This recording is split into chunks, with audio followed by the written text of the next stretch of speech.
Hello, everybody, and welcome to the LJLOU Podcast, Season 2, Episode 27. Yes, ladies and gentlemen, we're 3 away from 30. We'll get there once again.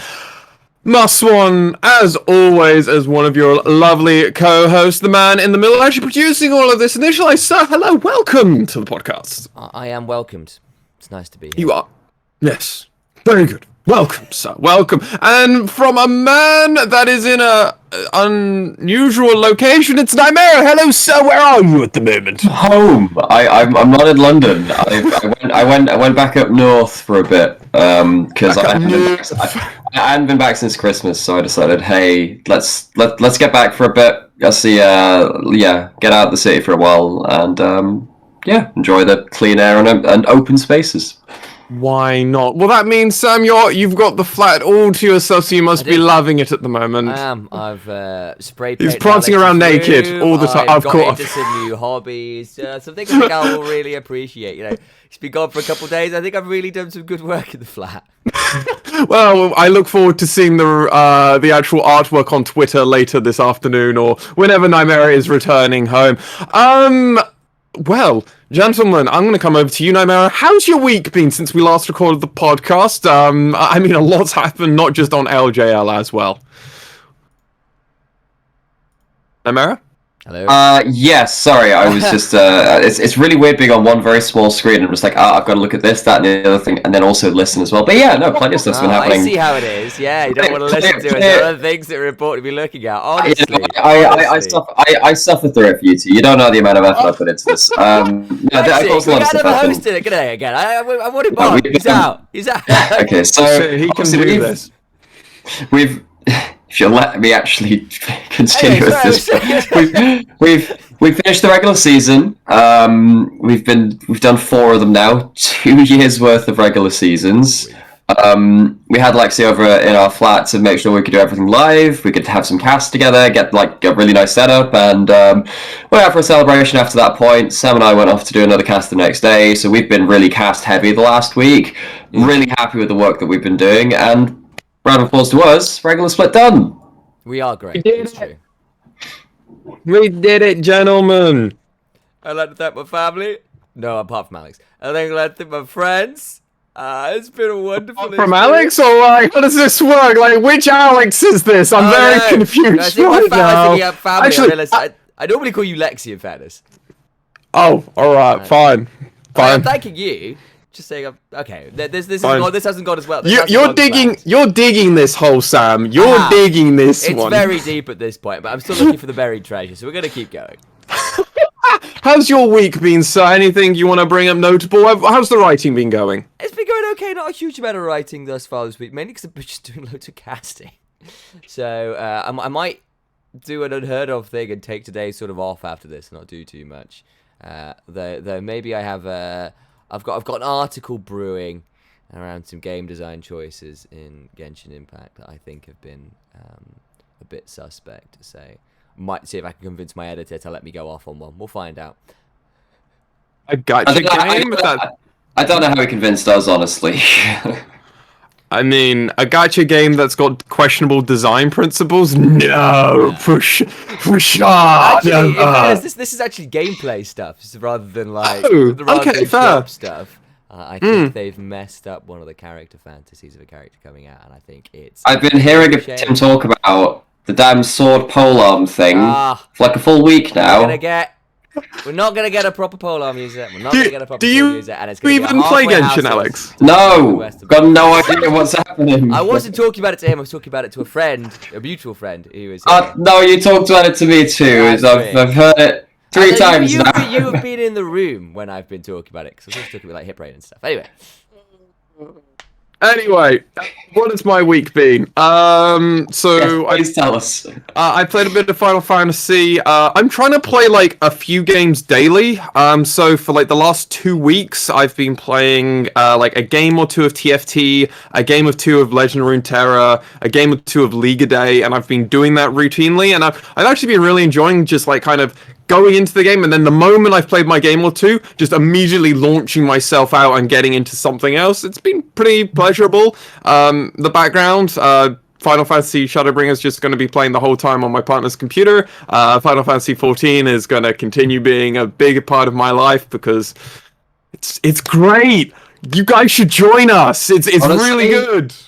LJL clan, let's go. I mean, we should. It's also just a phenomenal whatever game. it is, or I don't know. Yeah. But yeah, so that's mostly been my week outside of obviously coming and seeing you two lovely gentlemen for the first time and actually kind of seeing people in. I haven't seen this guy in person since last March. I'm pretty sure. Yeah. It's been a while. We calculated this, about 600 hours on call together since we started. That's just for LJL. That's just Yeah. including other games that we've played, D&D things or whatever. But like last March, that was the last time we actually met up in person. So that was a really nice change. Really nice to see you. It's kind of incredible that this project of the LJL OU has been going on for like 2 splits. Like we've been going for so long. 4 splits. Yeah. 4 splits. Yeah, 2 seasons, and we're here. But gentlemen, what would I like people that listen and watch our content on the fucking YouTube, on the Twitch, on the Instagram, and the Facebooks, and the iTunes, and the Anchors? Nymaera, what do I want from them? Their money, their dignity. Well, I'm not as transparent as that. I guess we could ask for their likes, comments, and subscribes. We could do that just a little bit. So maybe think about it. This guy. If they're willing. No TikTok. TikTok. Yeah. Subscribe to our TikTok. Follow the TikTok channel. Do we have a TikTok channel? We do have a TikTok. I know we had a TikTok channel. That's amazing. I gotta look at that now. That's really bad. We've had a TikTok since we first launched. That's just barely been used. Okay, yeah, that very rarely. Okay. I can't dance. I'm sorry. I just throw clips occasionally from big I'm glad plays. you're keeping on it because I had no idea. I was like, I know we got most of the other I need to socials. post the gang play. I need to post the gang play. That's true. Anyway, gentlemen, this is the recap episode before tiebreaker matches and playoff matches come in, and we do our weekly episode of getting people prepped up for those very specific teams in those playoff matches. So we're not going to go super in depth into the specific matches. We're going to be looking forward to playoffs. Obviously, we are going to mention them here, ladies and gentlemen, but we don't actually know who's going to be playing who yet outside of Rascal Jester and DFM. So let's go in and actually first talk about the 2 teams that I said I didn't want to talk about much more again, but we're going to have to talk about them again. It's Burning Core and Sengoku Gaming. One of these teams, it's a lot more... We want to send off with a bit of more of a bang. The other, it's complete whimper. And let's start with the whimper, because I think let's start out weak and we can end strong. Burning Core, gentlemen. What more can I say? I mean, I guess things looked a bit better versus Rascal Jester. They were in such a good position to win that game. But it's Burning Core. Yeah. Yeah. I mean, in fairness, like, I will say that once had a good last week. In that one game, maybe. There's clutching at straws here. Burning Core not had a good split. They didn't end the split very well. Of course, we expected a lot more from this group of individual players. Even in the last week, we did see that one good game against Rascal Jesters and thinking, ooh, maybe they could actually upset Rascal Jesters right at the 11th hour here. Didn't happen, though, so really... Yeah. Even with that, they ended up getting, I think, so Shaka left the LEC, I believe, on an 11-game losing streak. Burning Core have just had an 11-game losing streak in the LJL to break our own regional record as well. Although, I mean, of course, it's not actually the record in the LEC because, of course, Origin existed with the awful split. I'm fairly sure that Nation on it! Beat it. With Nation on it, so we've got our LJL ties there. But Burning Core... did not stick the landing, went face first into the gutter. Not a good last week. And I think something that's really interesting to bring up because, hey, we did power rankings. So for each team that we talk about here, we're going to talk about the power rankings that we gave to them. Myself and Nymaera, we predicted a 7th place finish from Burning Core.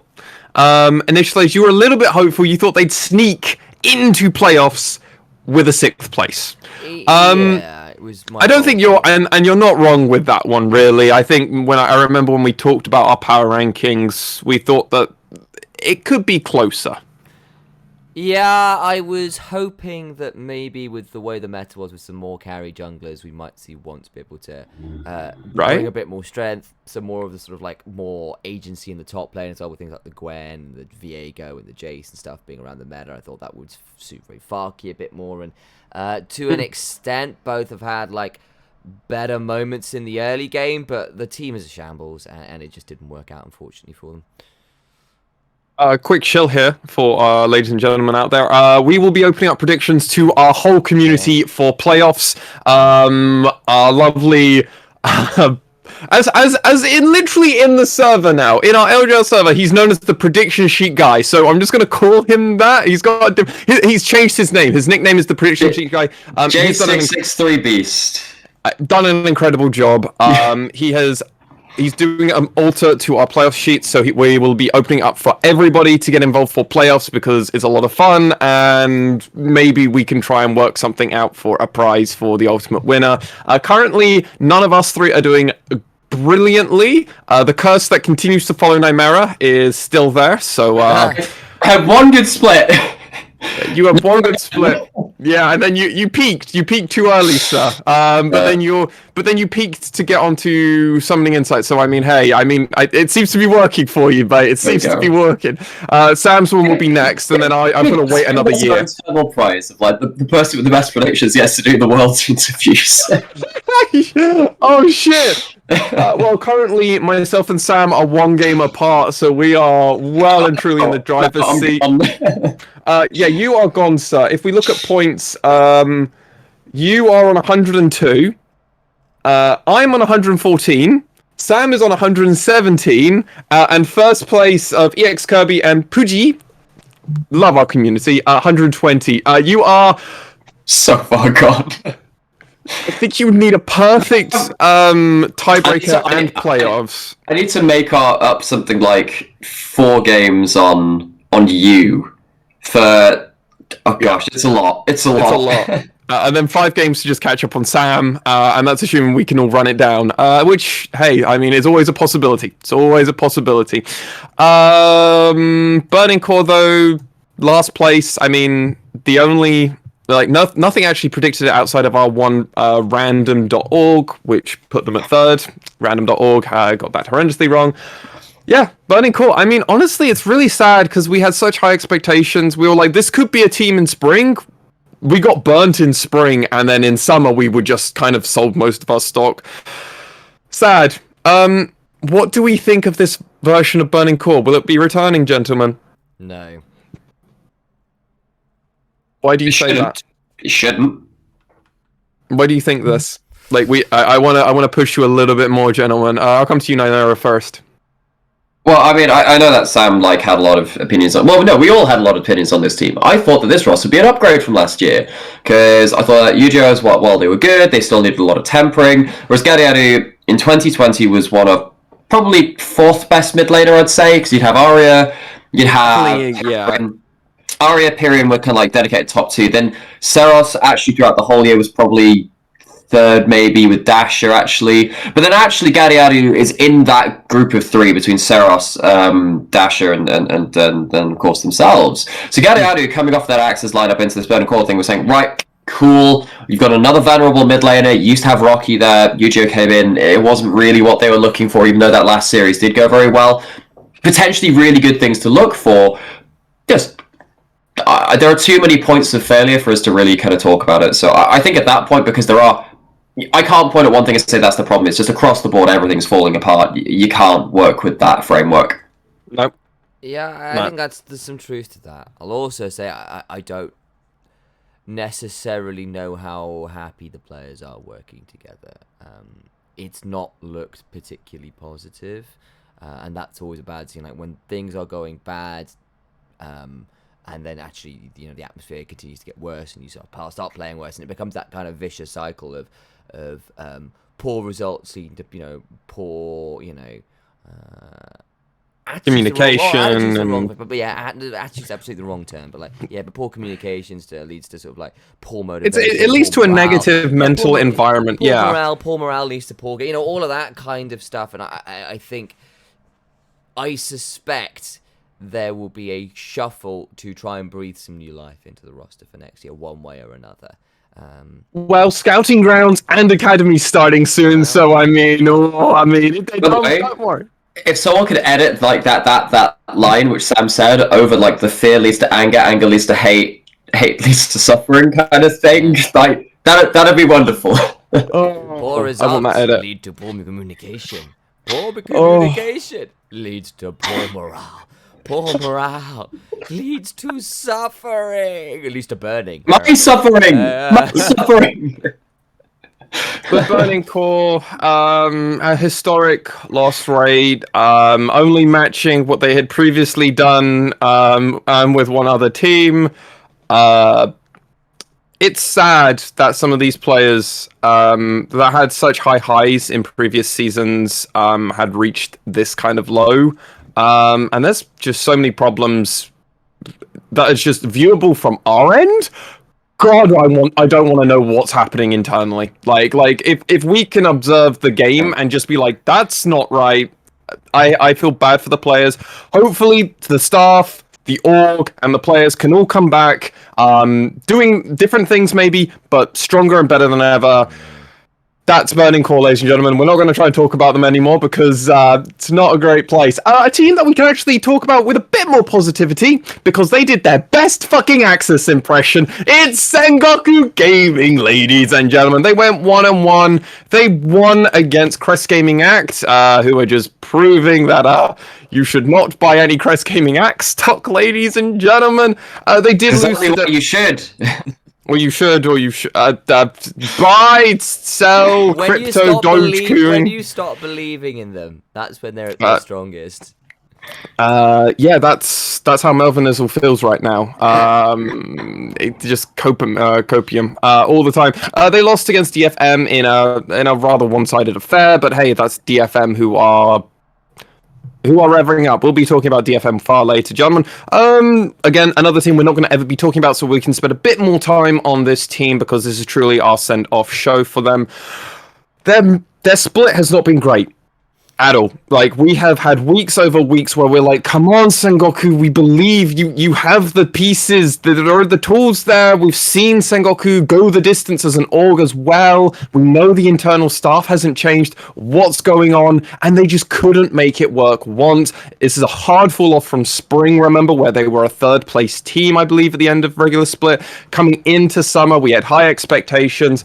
And our power rankings for them individually, I had Sengoku as a fourth place team, as did you, Nymaera, as well, and Initia1ise, you had them a third. We all predicted at least borderline tiebreaker, well, definitely top tiebreaker team, if not maybe even third place. So, Initia1ise, coming to you first. Like, Sengoku Gaming, I'm so disappointed. Yeah, no... Me too. I think in the split as a whole, I think I am disappointed. I think most people will be. We saw towards the beginning of the split bright sparks, but an inability to convert from the early game. It had been a problem in spring. It became a death knell in summer. Hit the mid-split, you could see they were trying to reinvent themselves, find a new way to play the game, to try and pick up some wins, because clearly the style they were playing wasn't getting results. That made them look also wasn't in meta anymore from spring to summer, right? So then they clearly looked even more out of sorts, and they kind of started pulling it together from Super Week, but it was always going to be a hard ask, and it was just too little too late. They had a pretty decent last week, but unfortunately, split as a whole, this will be a bit of a failure, I think, in the eyes of the organisation and the players, which is really frustrating for them because they did start to look more like a playoffs team by the end of summer. Okay, so, well, this is the thing, you and I, like you, we power rank them as fourth, and I would actually say, given their last 2 weeks, they actually looked like they could peak at fourth, actually. Fourth or third, actually. I think that the top two, very clear cut. We know that Sengoku had a great contest against Rascal Jesters. Not really much, to elsewhere, I guess. And the problem is, like, Sengoku needed to show this consistently over the split, and that's where your success as this team comes from. They didn't show that as much as they might have peaked. You need to get into playoffs, to continue peaking, to continue on that trajectory. That was the problem with summer 2020 Axis as well, where they went on they went on a 6-game losing streak in spring, made it to playoffs. Wonderful, fantastic, great. They can continue to show stuff. Sadly, they bottled it in playoffs as well with that 0-3 result against Axis. But then in summer, they went on a 0-8 run and came back.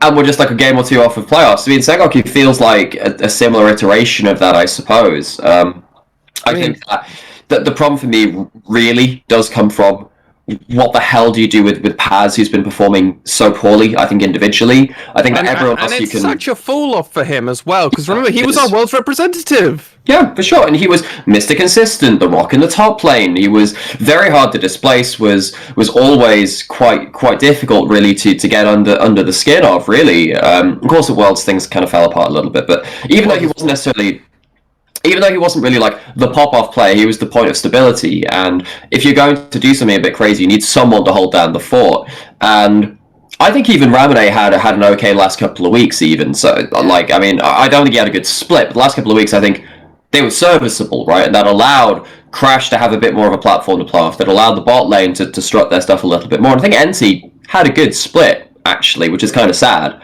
I think that NT had an okay split. Like, is it as good as his previous splits? No, but it's still... he's been top 3 team every time. Exactly. Wasn't last split because he lost in the 3rd place match. And that's a start for this Sengoku, right? NT was one of the most consistent players in the whole of the LJL outside of some of the DFM rosters, and then it's like, guys, what happened? What happened? I think the story of this team is consistent players not actually being consistent anymore. Like, I don't know how they've broken them. I don't know what style they've tried to implement, which has changed the way that they've been playing. But this team has struggled to get it together, and at the very last moment, they looked like they could make it, maybe. Sadly not to be. I'm going to miss them. I think that Sengoku would have been a fun team to see in playoffs, maybe even over, I think CJR is hilarious, so I kind of wanted them in anyway. But potentially a Sengoku run in plus would have been very fun to watch. Won't get to see it though. I mean, so Sengoku Gaming, for just a little bit out there as well, people in our community had rated them as high as 2nd place and as low as 6th. No one that did our power rankings, that did our consistent matches and everything else, no one predicted them not to be in playoffs. Yeah. So this is a huge fall off. They ended up being a 3rd ranked team. We predicted them 3rd and 4th between the 3 of us. So like, no one expected it to go this badly. Even people that thought they might be worse, nothing like this. So Sengoku Gaming, it's just really disappointing for this team. And I mean, I hate to sound like a broken record and emphasizing your points, but like, I really am just so disappointed with this roster. We had I think the one last caveat I'll put in is that this Burning Core is less... It's more like viable for me that they could do this, right? I'm just there like, okay, well, they sucked. We could kind of see them doing that. I didn't see this happening to Sengoku, so disappointing isn't even the word for me. I'm actually very surprised that it went this badly. Yeah, I mean, like, I agree with you on the Paz point, with Paz kind of struggling, I think, throughout the split. I think Crash struggled to find champions to work with for half the split. I think he did finally settle on the Viego and stuff and look a lot better there, but he didn't transition as quickly as we would have liked. We saw his pressure on the map seriously drop. I also I think I disagree with you about NT. I think he's had quite poor split in my mind. He's got the 2nd lowest assists of any sport in the league. Like, he's got... that. I mean, Gango hasn't been.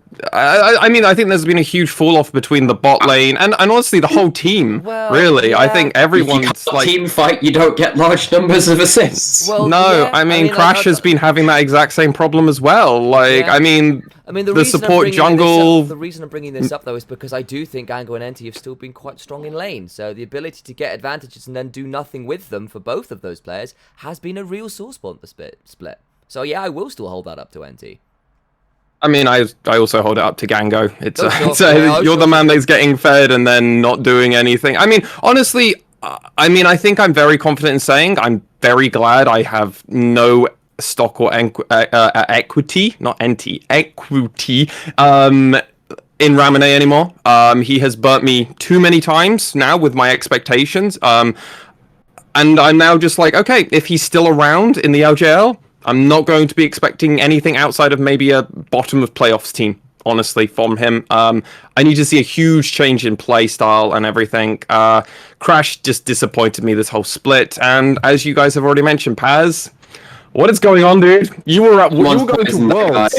I have no idea what's happened to Paz, but he's fallen off like an absolute rock.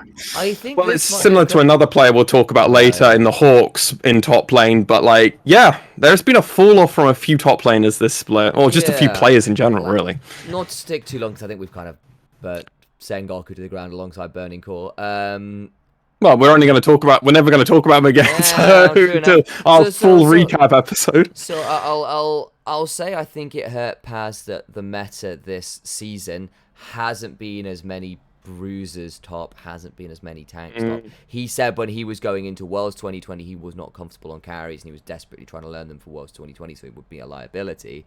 And I think the fact that so I wonder what actually I think his averages outside that last game on Jace, this week, which is actually quite good. But things like Aatrox haven't really been in meta as much. Still not set and Renekton much more than fine. Well, that's true. I mean, like Renekton, Mordekaiser's more than fine. Renekton would have been fine. Yeah, no, that's true. But like, he wasn't playing those. Not really. It's not like they had a huge ban rate against them. It's just, I don't know. I don't know what's going on with Sengoku. I don't know what's going on with those players in question. And let's move over and talk about our bottom two teams. Our 5th and 6th place team, which we actually know the order of them, gentlemen. Because guess what?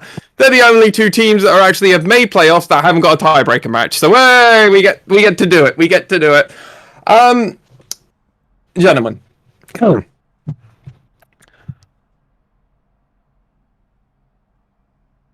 Best Gaming Act went 1-1. They did. They lost to Sengoku Gaming, but then they beat Rascal Jester. I'm glad I can swear on this podcast. The fuck is going on? What Chris Gaming Act just really living up to this can lose to anybody and can beat anybody kind of mantra that we have set up. They lost to Rascal Jester this week. They lost to Rascal Jester this week. See, it felt like a win because the Shaco support was awesome up until it wasn't a recap, just like shockwave them into the dead. Yeah, I mean, things are like they felt like they were against Rascal Jester. Remember, it's actually even worse than that because they were playing with Nahun as support and Kaito, their substitute mid laner, coming into mid. I think it's because Alchemy wasn't feeling very well. I don't know what's going to happen in playoffs about that. If they come in with Kaito as mid, I think they're going to get absolutely shit stomped. I think that there's a good chance they get that with Alchemy playing support and Nahun as mid. It was a very strange week. Yeah. Where do we go from here? I think CGA had a frustrating last week with the fact they had to have these kind of roster shifts where it wasn't just a player in for a player in, it was one of your star players having to move from his role down to support because your support player couldn't play, and bringing in a rookie in the mid lane for last week, which could affect standings and the like, and it does unfortunately hurt them. I don't think Kaito was necessarily a wash, but he was still a rookie, and this is a really rough time to bring in a rookie when things do matter. If this was the end of the split, it's like, it doesn't matter at this point, we've locked where we're going to be, that's great. Then there is less pressure on there, but it is a bit of a difficult situation to come in. Though I will say I was very entertained by the Shaco support. AP Shaco support getting themselves the first blood at level 1 by hopping over the wall. That level 1 exhausting night. Just from the cheese, you can see Secret was the one walking forward like, need to hunt for this Shaco, need to be afraid of where he is. Gets jumped anyway. Great stuff. I mean, they turned it around afterwards. Solid Secret. Can I just say, that late, but it was hilarious. I love how Sam started that with like, I think it feels like a therapy session. Is like I feel like CJ hurts me on a fundamental level. I think that they need to understand the way that they're approaching the game and how it hurts their viewers. Sam, don't worry. They're going to get 3-0 in playoffs. It's going to be easy. Don't worry about it, mate. Axis or V3 will cure any form of concern you have there. Have you seen that blank format that Kelsey Moser, Karen Moser, puts on Twitter? Where it's sort of like the thing in question, CGA, what they remind you What does it mean to you? What they mean to you? What is one good thing? destruction and a Thanos click. That's probably how I would sum up CGA. I mean, outside of Random Dot org giving Chris Gaming Act second place, most people put them around 4th down to 7th, and it was pretty much that range. They ended up being a 5th place team above the Hawks, but I mean, it was very much there. Those two were kind of interchangeable, and hey, that most of us got that kind of right. They are the dice roll. They always are, you know. They were that in 2020, even with Aria, who kind of loaded that dice for them, and alongside Gango as well. But I think what's really, I guess, worrying to an extent now is that it's going back to this kind of state where Milan is not doing well in lane, even though his team fighting has been good. But then we saw his misfortune game in this last week where he just couldn't stand an ult. He couldn't find the one thing to do as your champion. You couldn't find a place to do that. That worries me if CJ cannot enable them to do that, or if they're not setting themselves up to do that. And on the other side of the map, if you have Cassin, who's falling off a little bit, I would say at this point. I think Cassin's not got that same explosive factor which he brought in earlier into this split, and then into last split too. And that Nap is very stable, but not able to dig them out of this ditch at this point. I am worried for CJ. But every time I'm worried for them, they roll the natural 6 or the natural 20 or whatever dice they're using, and they come out with incredible team fighting performances. So actually, as a first round playoffs opponent, maybe whichever way the tiebreaker works out, maybe you go pick the other team instead, because CJ are, even though on paper they shouldn't win, every time you think that they come out with a crazy performance, so maybe you just chuck them on the other side of the bracket and just hope that they blue shell someone. You can hope for purifying for Chris Gaming Act side. I'm going to just put my money on Axis or V3. I'm not remotely interested in trying to spike the playoffs because I need to get my standings up in the prediction sheet. You can, so you can take that one. Let's go. Let's go, man. Yeah, I think I kind of agree. I think at this point there's enough video footage of Cassin that analysts and the like, and just junglers in general, have figured out a little bit about what he does in the early game. So it's harder for him to get the leads he did, say, back in spring, because he is a bit more of a known quantity, and that really does affect junglers particularly, because well, also things like his Xin Zhao becoming meta kind of screwed him over. I'm joking a little bit about that. Kind of, in the fact that it's suddenly on the ban table a bit more, so you can't just pull it out of the blue. But it's not like I think he's been bad by any means, but he hasn't been as much of a hidden ace up your sleeve as he has been. Agreed. But, I think he's still pretty good. I'm a little bit worried for Milan and Alchemy coming in post. I think they've been getting better, don't get me wrong, but I still think their laning is suspect, and that's going to hurt, particularly versus some of the bot lanes they could be facing in playoffs. I mean, Honey and Nemo? That sounds a bit juicy for Honey and Nemo. So that's where my worry lies, mainly in the playoffs, is whether the bot lane can be stable enough. Because I expect top lane will be, at least, as Nymaera said. I mean, it all does come down to the fact of, is Alchemy going to be back or not? Is going to keep a lot of things in. Kaito had a pretty good performance. It's going to be Chris Gaming X new Academy mid laner, so I have very high expectations for them, as they had some amazing Syndra stuns initialized. We kept calling it out because it was one of the few things we got to kept going, ooh, Kaito's doing something good! Oh, because Sin is able to get even further because Recap ulted, and there was like, okay, we get these small little moments of gold, and then it's like, it's reality sinks back in, and the Jesters are going to win this game, and it's not going to feel close. The other team that actually had a better week. That is the Fukuoka SoftBank Hawks. They lost to Donation Focus Me, but they beat Axis, gentlemen. And the Hawks had the expected week if all things went all right for them. They had a good showing versus Axis. And me saying good showing is kind of making it sound really good for the side of Axis. It was 0-13. It was a 28-minute stomp, really, if we're being fair here. And the side of the Hawks looked really good. The problem is they looked bit suspect in parts of their game against DFM. Hawks, I'm not holding my breath for them, but there's always a chance they could upset some stuff.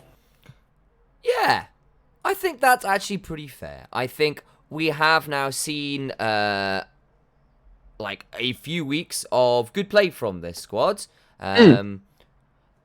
I expect, like the likes of Tussle and Corporal have looked a lot more stable, which has been really good. Dasher is still actually a very excellent mid, and it feels like he's able to leverage his carrying a bit more now that there's a bit more stability underneath him. Zenit's actually a carry now. Yeah, I think Zenit is a carry. Is he the best of the league? He's actually woken up. But exactly, but he is actually doing something more with the lead. Maybe that is because the likes of Tussle and Corporal are a bit more stable for him to be able to put out DPS a bit more. Either way, the Hawks look pretty good. I am aware, though, there's a little bit of a two-trick situation going on here. I was like, Corporal's on Leona and Rakan, Tussle's on Volibear and Trundle. Do they look good off those champions?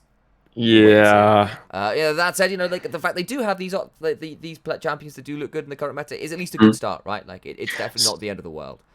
And one thing I'll say is that, like, I think the one thing which makes me very worried for teams facing the Hawks is that, we just talked about, Honey and Nemo being a really good bot lane. Like, Corporal and Zenit just stomped on them in lane.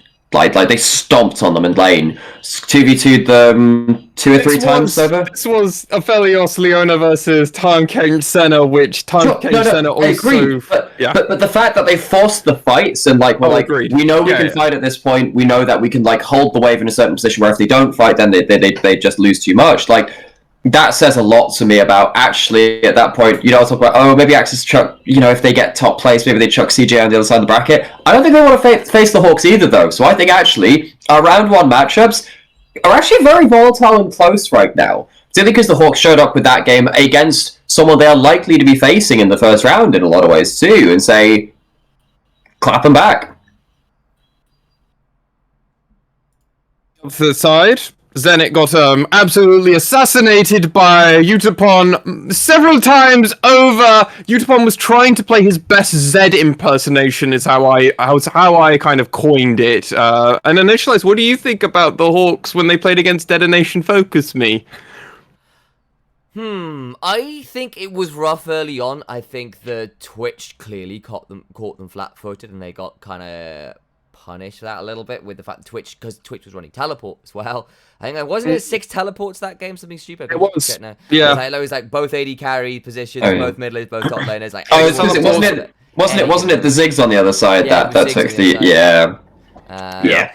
So it was just like, so if they tried to dive mid lane, looking okay for a minute, and then they get Arya, and then Twitch turns up and gets a double. They get the Z impression in mid lane. It all looks really good. DFM got a massive lead. It's me. And then actually, I think that's what Utapon was saying. Then Apperman and Tussle managed to catch up Twitch a couple of times in a row. Ebby has a really egregious teleport into the middle of the enemy team and gets blown up because Anathema's chains is a thing.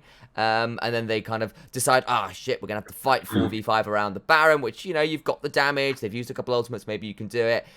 But Apperman just managed to get on top of Utapon again. They kill him again. You go, okay, Big Dragon Ace for lots of shutdowns into Big Dragon Ace into lots of shutdowns into, well, this is a problem. And they managed to get the Baron, get a lot of gold off the map because they hadn't been able to get that much and even the game up somewhat. The thing was that DFM just had a lot more to do in the late game, and it wasn't even like they were that under threat once they managed to sort of weather out the Baron. They hit 3 items and it was lights out because Twitch got to unload one more time and just run out of the game at that point. But credit to the Hawks for bringing it back from a difficult position, which I wouldn't have said early on in the split. There was actually some good playmaking to turn it around in relatively convincing fashion, actually. Like, they did come to play, and they did get themselves back into the game when it kind of looked doomed.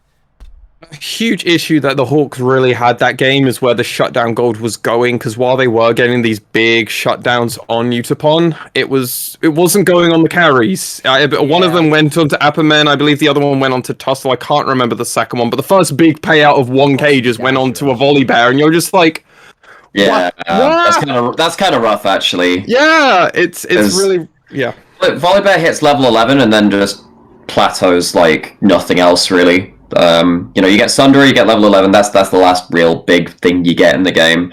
I think it allowed him to get an early Zhonya's. Like, that's the kind of direction we went. In fairness, Zhonya's on Volibear isn't bad. It's just like it's not the same as the third item on a Ziggs or on anyone else, really. So yeah. I mean, my biggest concern, and then we've mentioned the turn. Obviously, Initialize brought that up. The fact is, DFM very comfortably came back from a 5k gold deficit. Like that, and it felt like when we were casting that one Initialize, I never felt like DFM were out. I actually always still thought they were ahead, even though they were behind. It was a very peculiar game state, and it's something. They still had Twitch Yumi. They still had Twitch Yumi. Like their comp allows them. No, Twitch Rakan. It was just even worse. Sorry, Twitch Rakan. Well, it depends if you're IRL or not, because, the solo carry potential is pretty ridiculous. Yeah, it's not toxic, so no. We've seen Rakan plus invisible character stalking forward to allow very easy battle dance into grand entrance for Rakan. So, Twitch presses ambush, Rakan hangs away seemingly way out of engage range, gets to battle dance, flash grand entrance quickness, and you've covered like 3 screens. Like, you've got Twitch Aurelia Diana with a Rakan and a Tahm Kench to try and save your carries versus like, I've got a Ziggs with no one to save me. This is gonna suck. And it did. And it really did. I'm worried for the Hawks, but I can also see a world like Nymaera's been setting up where, hey, our other 2 teams, they're good, but are they going to be able to successfully cover a series? Yeah, clear strengths, clear weaknesses is kind of my mind on the Hawks. They've got a couple players who could definitely stand up and be counted for. They've got potential playstyle come champ pool issues, but there's talent on that roster, and especially if you give the tools to Dash it, I think he can definitely get you some wins. I think Zenit as well is now looking like a solid member of the team, so that's good news for the Hawks.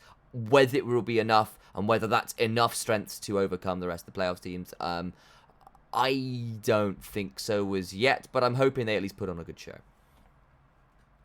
I think I have to close this out for the Hawks, Nymaera? Nah, let's wait until we see the matchups and get that first round 1 match in, and then we'll revisit them again. We absolutely will. They will be facing against either V3 Esports or Axis, and we will actually find that out tomorrow. If you're watching this live, hello everybody. We don't know yet, though if you're watching the pre-recorded version, it might be, we should hopefully get this podcast out in time. If not, blast from the past, ladies and gentlemen. We'll find out which way that bracket will be going as the winner of the tiebreaker match between Axis and V3 will get to decide which side selection they want and which of the other 2 teams they want to play against, that being Chris Gaming Act or the Fukuoka SoftBank Hawks Gaming. First one we're going to come to is our beloved Narwhals, Axis, who have honestly, I didn't do this for Axis. No one expected them to really be more than a 6th place team, and this was only Middlecott. Only Middlecott actually thought they'd make playoffs. Mad lad. Putting the Hawks not in playoffs, as well as Burning Core. So, 50-50. He got one of them right. The Hawks one's a bit more controversial, but hey-ho. Sam also put the Hawks not getting out of playoffs, so, hey, that's just how we go. Axis, what a performance from this rookie roster. Like, there's just so much we could say about this team, but honestly, we're going to be covering them fully in depth in their match against whomever they end up playing in.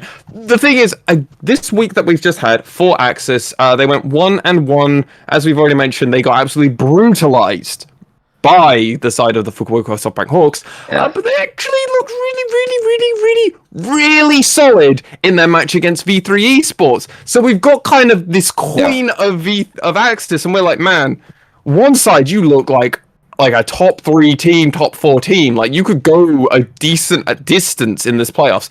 The other side of it, I'm like, they got 0-3'd. Why did I get my hopes up? Go for it.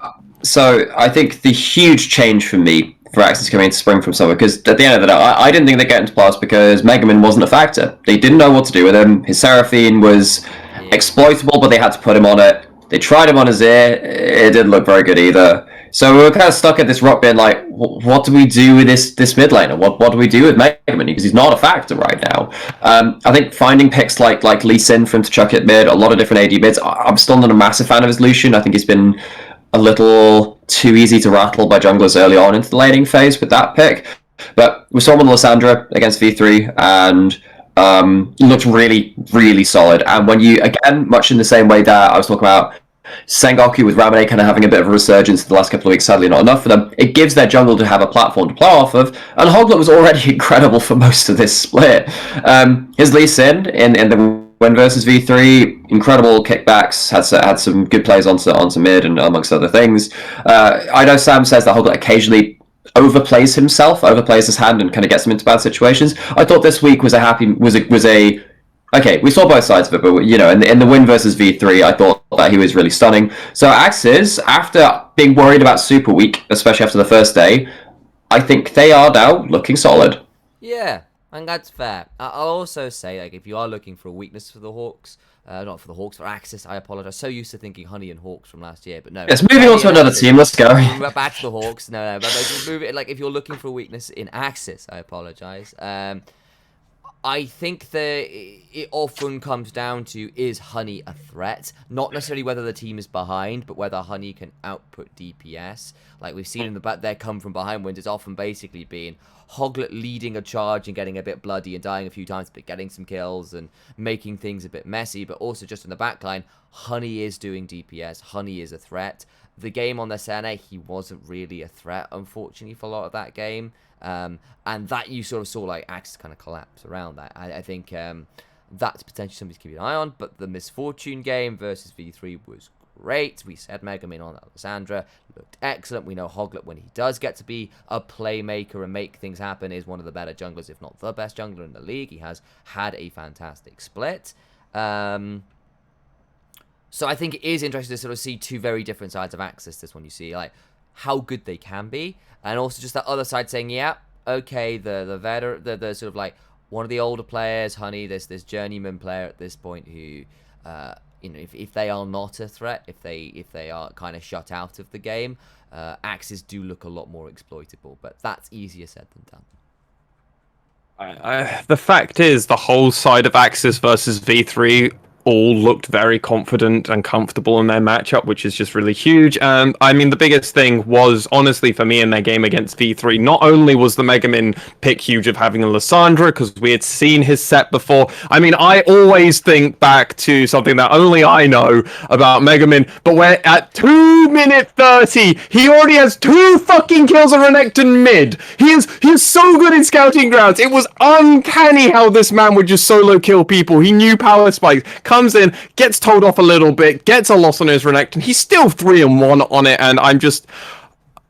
more. I want more. I'm still waiting for the Kanatu Shen to come out, but I mean, that's a different story altogether. He had an absurd game.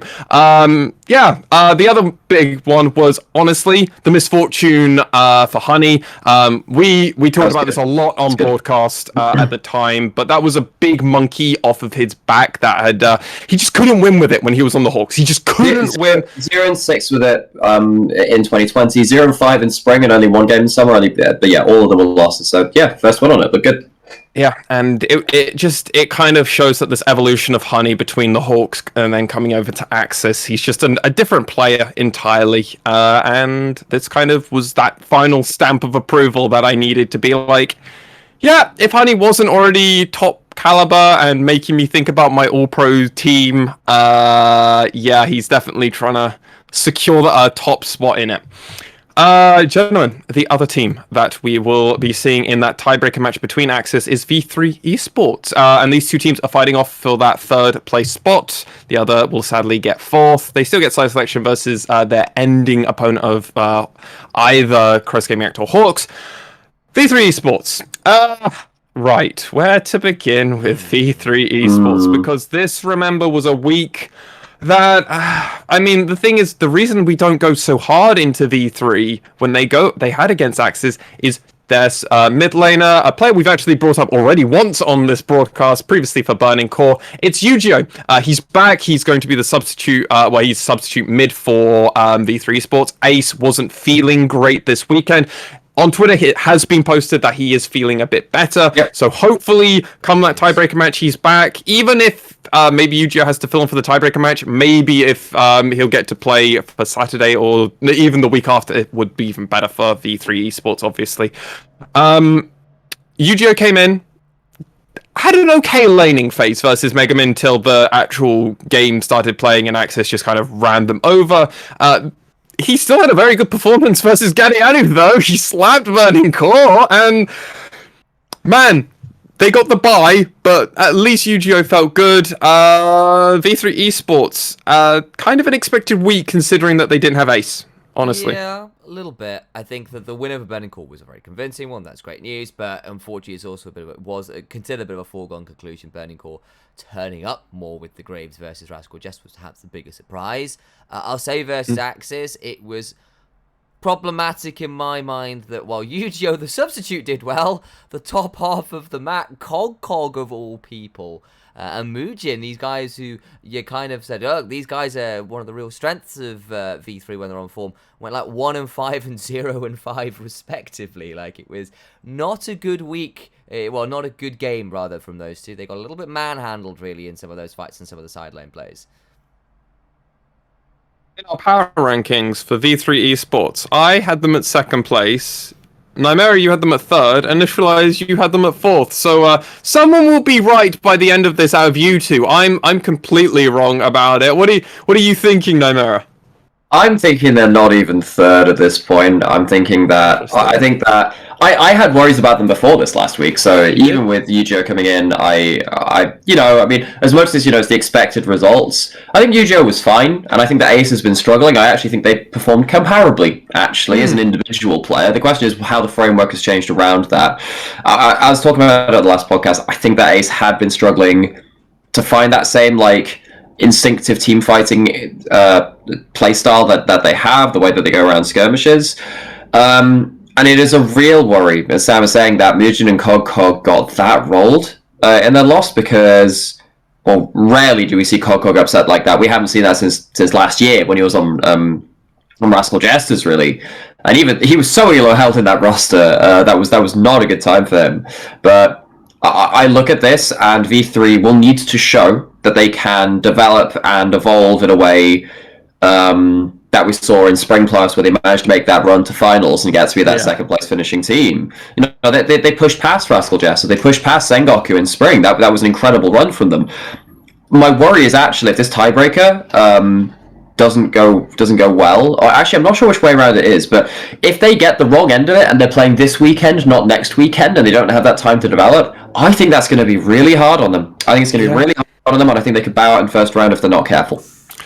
I mean, if you're Axis, you want to have Yu-Gi-Oh be the one that plays against him. You want to get the free win and then be like, all right, you guys go play first. You guys go first. No. I think if V3 play first against either team, actually, I reckon they could be in with a shout of getting defeated by the bottom seed. I do think that all this pack of 4 teams are quite close, particularly if CJ are on form. I think that they could have swung in out between 3rd and 6th themselves.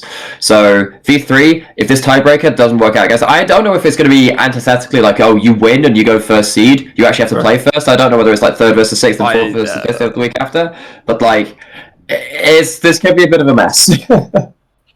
What are you feeling, Sam, about V3 Esports and their chances against Axis in this tiebreaker match? Because, I mean, from the sounds of things, myself and Nymaera, we're not really sold on them if they have to run it back this way, and even with Ace, it might be a bit concerning for them. Yeah, they've gone 5-3 since Super Week, basically. Which is a bit of a far cry from where they were. Sorry, they started Super Week rather at 5-3. 5. Right? They started Super Week at 5-1. They then went 0 and they went then they basically went 0 and 4. They've actually gone significantly worse. They came out of week 4 5-3. They went to 5-5. Then week 6 they came back by 7-5, and then they come in. Out of this one at 8-6. That's a long drop off from 5-1 at one point. They managed to pick up 3 wins since week 3. They've pretty much they've gone 3-3 over Super Week and week 7. It's not good. In the course of 4 weeks, they've managed to pick up 3 wins and 5 losses. Yeah, and this is actually really problematic. This is something that we've been bringing up a little bit because we've been talking about V3 and the rev that they always do. Normally they start off way worse and then they rev up towards the end. And it's something that I can't remember out of the three of us who said this. So unless one of you doesn't take the credit, I'm going to take it. Because I like to put pin in things. Let's just think about it. If V3 had been losing from the beginning and then revving up, we'd be like, oh, it's V3 playoffs time. Like, we know they can dig deep and go really deep. The reverse way round? Is this like almost a death sentence? It's pretty rough. At least they did have yes, I think first week of Super Week, they went 0-2, like Sam was saying, and then... Yeah, they went 2-0, and then they went 0-2. So they went 2-2 in the end. So they went 0-2 in the first week, they went 2-0 in the second week, and then they went 1-1 to finish off. So like they went 0-2, 2-0, 1-1. So they've been like bouncing about the place. And yes, there's a strength of schedule thing in there, amongst other things. But yeah, Hawks and Sengoku. Momentum is a very real thing in all sports, in all competitive mediums. Mentally. Mentally, and that of course that can have a lot of unseen effects, or rather like hard to track effects around your gameplay. I think that V3 are going to struggle in the first round. I think that they need to struggle if they need to develop. We saw that in last playoffs. But they need to actually get through. They need to win the series, because as well struggling is good, it has to be a successful struggle. And what I'm worried about is that if they do come in and they haven't... We saw this even in last playoffs, right, where they said, oh, we've got loads of answers to the Gnar, we've got like 3 of them cooked up, and just none of them worked in the first round. They tried Tristana top, they tried Urgot, they tried some other stuff, and it just didn't really pan out the way they wanted to. Even with things not panning out how they wanted it, they still made finals. They still made the finals, right? Which is incredible, right? So the team which is against them in the first round has really got to strike while the iron's hot, because if they're scrambling, you need to punish them for that, because obviously they don't have the best meta read or the best strength of form right now going into the first round. Gentlemen, before we go into our final two teams, I very quickly would like to kind of gauge where you think the power rankings of these teams are at this exact moment in time outside of our top 2. We don't have to count Sengoku Gaming and Burning Core, but if you would like to include them, feel free to do so. Personally, my personal ranking has Crest Gaming Act at 6th place, because I truly believe where they're currently sitting is the correct place. I then would honestly go V3, Hawks, and then Axis. I would switch around V3 and Hawks. You agree with me? That's exactly a second that. All right. At least on current form. I think Nymaera yes. has It's completely... V3 got a good coaching staff. There's some real talent on that roster. They can definitely turn it around. But if these teams come in as they were playing in the last couple of weeks, I think V3 have looked a little bit lost. And I think that pushes them down the standings a bit for me. Yeah, I think that CJ have to be in 6th, although with the caveat that they are the most volatile team left in now. So yeah. I think that V3 are probably 5th, actually. So I'm probably going to end up mirroring you guys. Maybe I put Hawks over Axes, actually. Maybe. Because we're yet to see Axes under real pressure and succeed. I'm wondering if that could be their undoing, particularly as they just lost the same head-to-head matchup against the Hawks. Are you sure that we've not seen them come back from a goal deficit, or are you meaning more something a bit more? At this point, I mean, Axis this is only their 2nd playoffs in their organization's history. They made it once in spring 2020. They missed it for the last 2. They do have rookies on the roster, much like other teams do, but I think that will come back at some point. And while we can say for the Hawks, they've got, a couple of, they only got into playoffs the once. They got there twice, actually. Both of the Hawks playoffs. Oh, so in summer 2020, they went out 3-1 to a very rampant CGA at that point, and then they took the 5-game series against DFM, and against V3 rather. And they lost that one. I feel like, given the tenure of people like Dasher and Appaman as well, I reckon the Hawks have the edge in a mental fortitude side of things, I suppose. So I think that actually maybe I favour the Hawks over Axis for a number of those reasons. That has to be put against, though, on the scales, weighed against the fact that, as Sam was saying, they could be a little bit solved. I don't know if they've shown as many different play styles, which is why I think that they're close. I think they're close. I'm just gonna help you here.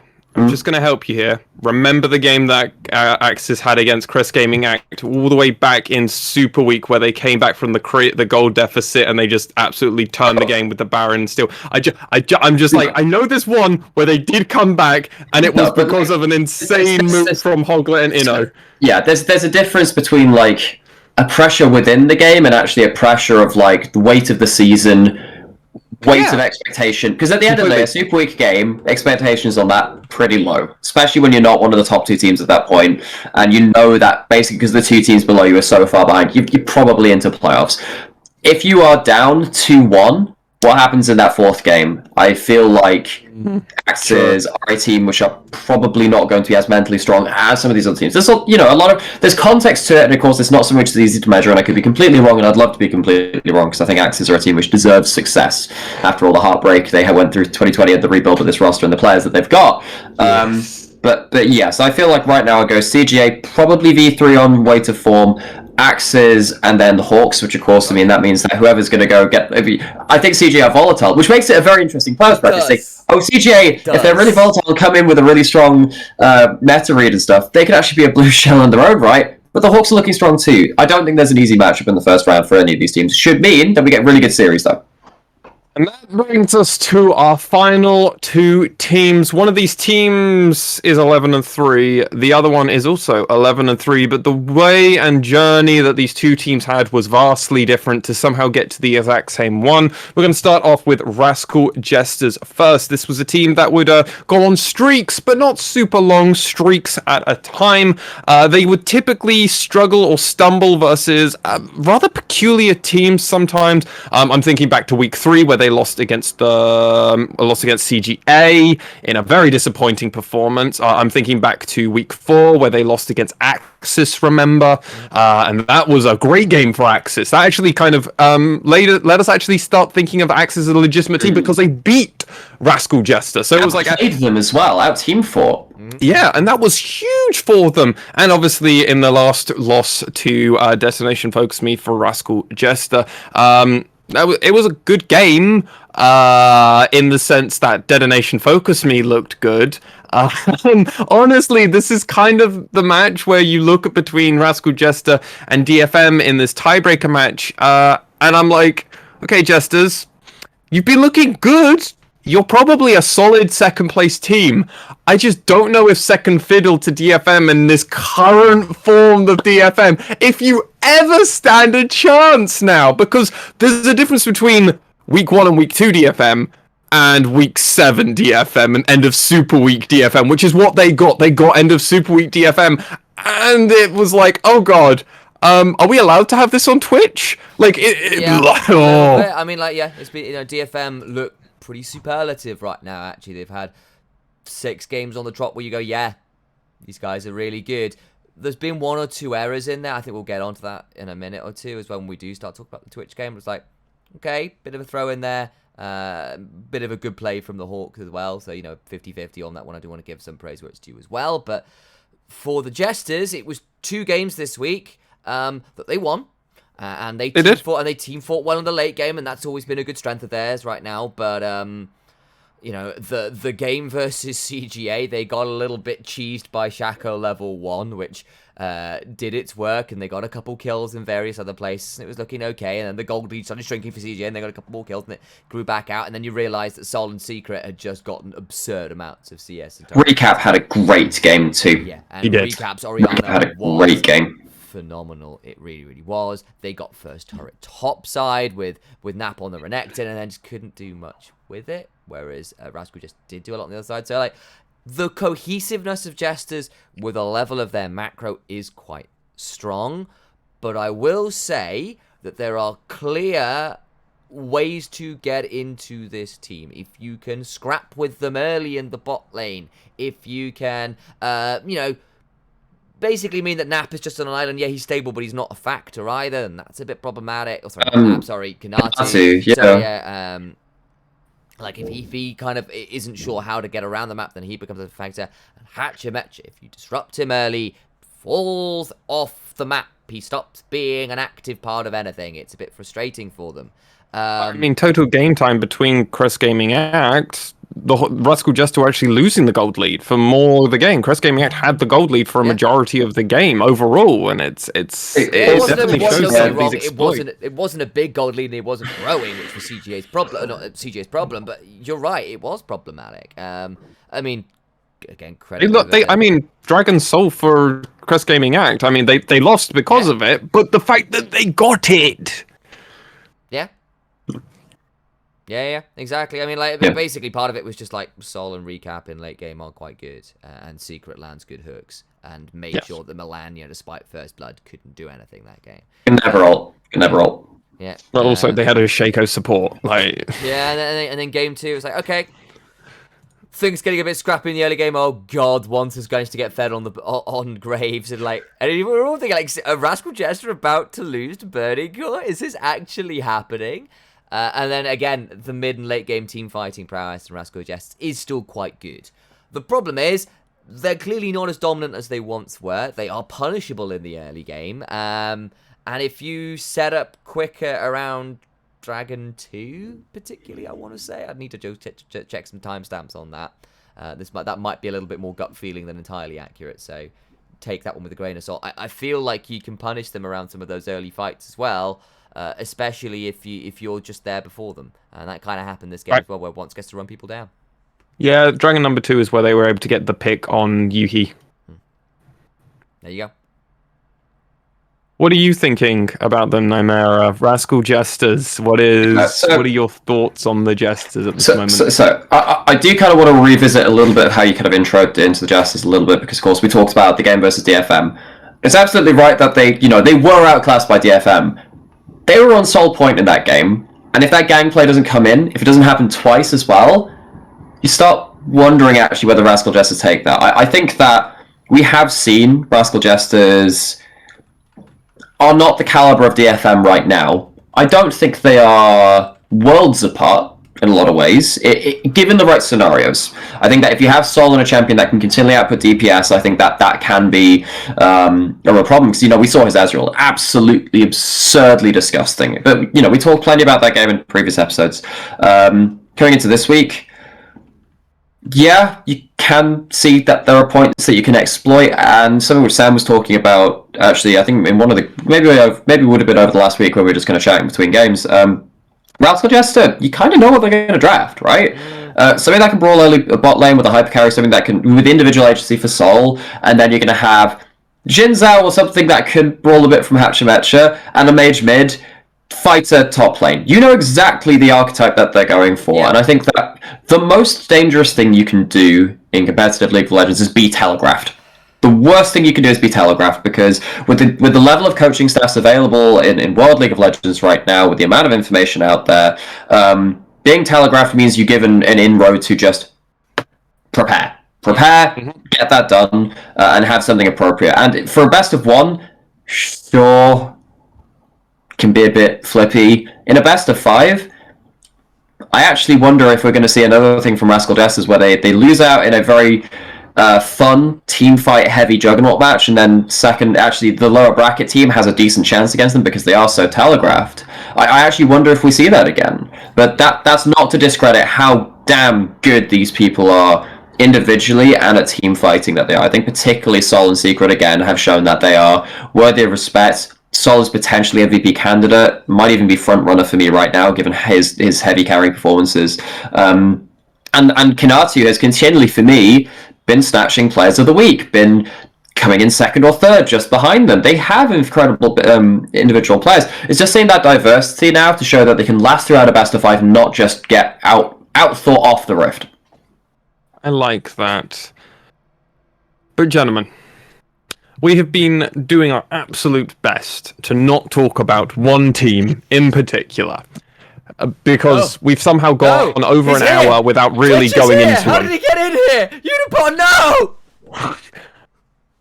I mean, in the name of the Father, the Son, and the Holy LeBlanc, Arya, who came down and let us know that God, DFM are so good at League of Legends at the moment, guys. Like, man, like, I don't want to get too hyped up, but every time I watch them just decimate another team, I'm just kind of like, is this going to be the time that Japan makes it into groups? Like, I know I'm getting my hopes far too up expectationally, but like, honestly, I'm expecting them to just destroy Rascal Jester in the tiebreaker match, not showing anything new either, and then to 3-0 them in the Juggernaut match. Probably 3-1 because it's DFM, but I mean, guys, DFM, like, they went 2-0, everyone's predicted them to be the number 1 team, only crazy people like Midnight thought the Hawks would be number 1, so like... It's better than that Midnight DFM... if you know what I mean. I mean, yeah. Guys, DFM, just like, this is the best team we've ever seen, and they've just broken LJL history going 11-0. I don't know what more there is to say. Like, this is everything we could ever ask from DFM, really, at this point, and they just seem to be getting better and better, trying new things week to week. Yeah, I think that's what's really impressing me right now, is I've seen a lot of varied picks from pretty much everybody here. I mean, Gang's gone to the Rakan a few times, but can you blame him? He looks really good on it. But, you know, He's pulled out the Tanked, steals back to Lee Sin, but he's also got the Diana, and he's got the Xin Zhao, and there's like a bit of variety there. Arya pulled out the Aurelia this week as well to throw in another option in there. He looked very good on it, particularly that first game, managed to survive and be a threat later on in the second game when he was put under the First time all summer. Yeah, you know. Utapon switches between Ziggs as a mage bot and then goes to Twitch, which I think was the first time. Dude, he made Gango. He made a Gango look like a silver player. It was insane how much he was just bombing them and then pushing them back every time. I was just like, guys, you can't. Like, this guy played with Syros. Like, he's gonna have godlike mechanics on Ziggs. What are you doing? Yeah, so like, yeah, they look very good. They look very varied. Unlike the Jesters, I think it's one of those ones where you see, like, okay, they're doing very well against pretty much everyone with any comp you care to mention right now. It feels like they've got a strong read on the meta. The players are looking on form. They look very synergized. I'll say the game versus the Hawks, they got a good lead. It was a 6 teleport game where you had double teleports on mid laners, double teleports on top laners, double teleports for the bot laners, and it meant, you know, there was abyssal dives and solar flares, and, you know, like, there was a lot of ability for people to just turn up and fight. So if there was ever a teleport, you've also got like, what I love to talk about in League of Legends is like one of my favorite subtopics to talk about, which some people kind of sleep on, is like things which aren't globals but kind of are, like stuff like Bard Magical Journey is a very obvious one. Stuff which isn't, stuff like Thresh Lanterns getting people to rotate just that little bit quicker. Stuff like Twitch Q going to ambush people and arriving 5 or 6 seconds earlier to a play than you expect them to. Mega Inferno Bomb, rather. I've been using the Aphelios pun too much, but like, is a much more obvious one again, because that is actually semi-global. But like, you look at this game, there's just so many ways to respond. If you a word that we use quite a lot and is if overplay yourself. Like, so many things in that draft. It's not easy to kind of stick it, really. Like, you can fail on like the outro to a play a lot in that kind of situation, and all it takes is once or twice to kind of flip the shift of the game, because if 3 people die and if it's like a 3-for-1, suddenly you can't defend all lanes, suddenly that's a lot of standing gold because turrets are available, there's Ziggs in the game, objectives can fall too, and that's exactly what we saw in this game. But as you're saying, Lexi, just because they threw it that way doesn't mean they are out of the game. Doesn't feel like they're out of the game, because they have those same abilities to respond in kind. Right? They have the Abyssal Dive, they have the Twitch. Yeah, and like, you know, the game where, you know, the Hawks, you know, did come back in that game. They did a pretty good job of it, actually. You know, like, real credit to Apperman and Dasher in my mind on that one, where Dasher's stolen ultimates were really strong. They put a lot of pressure towards Arya and got some advantages there. You know, like, you know, obviously Apperman managed to get onto Utapon and make things really difficult. You know, like, the Hawks came to play, and they got a couple team fight wins, but DFM already done a lot of damage. They'd already got a lot of gold, and that was just evening it up more than getting a big advantage for the Hawks. And you're still looking down the barrel of, you know, 3-item Diana, 3-item, 4-item Aurelia, full build Twitch with Immortal Shield Bow, Titanic Hydra, Wit's End. Even went for the Silvermere Dawn, so he gets more HP and magic resist versus the Silas Ziggs. Like, that late game was going to be hard anyway, and like, you got 1, maybe 2 team fights where you did get a hold of the Twitch. but you had to burn a lot to do it, and they couldn't do it consistently. Yeah, you just get to see like gold comparison between the 280 carries and their supports at the end of the game. Utapon 19.1k, Ziggs 14.5k. Gang has 8.2k at the end. Corporal, who has 10 less assists and 3 more deaths, 8.7. He's actually got 500 more gold than Gang had that game, just because they were so good at funneling gold onto Utapon early game. They were so good at funneling it, and I'm just patting myself on the back here because I called it very early on with the tempo and the way I was saying the casting. I'm very happy with that game's cast, honestly. But it's just the fashion in which DFM just play around a map and kind of do this. I mean, for God's sake, Ebby was getting solo kills on Tom Kench at points. I mean, I know he did that against I love that the Ebby Tom Kench is back. I love it so much. He did this back in 2017.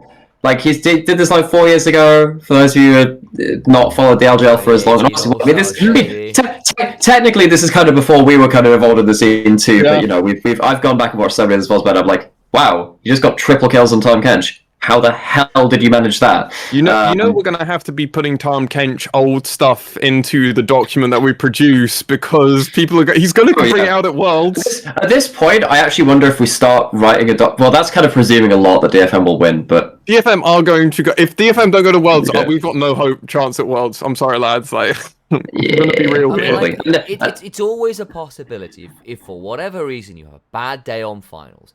You can always lose. Like, you never assume a team is like guaranteed to win, if you know what I mean. Best of 5, though. There are acts of gods that can come in. Like, I don't know, Aria is sick and has to come out, and Seros comes in and it's just like out of practice. And even that, I still think DFM can do it. Or I don't know, Utapon breaks his wrists, and so they have to have like that's way worse. Playbot, you know, it's like, no, what do we do? You know, like, there are, you know, or maybe you just like for whatever reason the team has a really good read on the things you want to play, you practice, and they come in. It's like Rascal Jester's like, aha, Kane is back on the menu, boys, and like. But this is the thing, like, if it's okay, so assuming these rosters, I don't think a good meta read saves you from DFM for 3 games. Not at the minute. I'm trying to remember the comic where it's like, watch out, it's DFM. Yeah. So I think that the reason which we are all rightfully excited for DFM is that this split, we asked DFM, can you play through bot side as well as playing through the rest of your maps, playing through your solo lanes? Because we saw that in spring and it was wonderful. We need to see that variety. We need to see that this bot lane is worth playing through. This week in particular, it's a resounding yes. So I look at that and I think you might be able to sneak 1 game away from them, maybe even 2. But like, if they just suddenly switch up the script and say, all right, go into a different thing now, you need to have a read for everything that they've shown, and I don't even think they've had to dig that deep. I want, okay, this is personally what I want. I don't know if I'm getting it. I want DFM to go perfect. I don't want them to drop a game, because the reason is Kazu is now Coach Kazu. All right, we've got Coach Kazu now. We haven't got support. We got Coach Kazu doing the pick and ban phase. We've got Yang with the Yang Gang, remember, as head coach. It's like there's just so many parts of this roster, this team, this management, this org. Just okay, gentlemen. Before we go any further, because we could keep gushing on DFM, but there's no reason for us to keep gushing on DFM, though I am going to very quickly just quote out our producer, Reed HD. DFM will smash. If Reed's saying that, it's basically a lock now at this point. What is Reed's prediction rate this split? I feel like he's got a very good one. It fell off last week. Reed, don't tell me that. Pudju and EX Kirby are currently leading us. Reed, I think. You're tied with Reed. That's it. So you're doing all right. You're 1 win from our top 2. Reed and Sam are there, and then I'm on my own in 3rd place at the moment in points, but I'm actually nowhere near 3rd place. Where's our boy Nymaera? Ooh, 102. We're not going to resurface this. We've talked about this. We've seen the numbers. We're not revisiting this.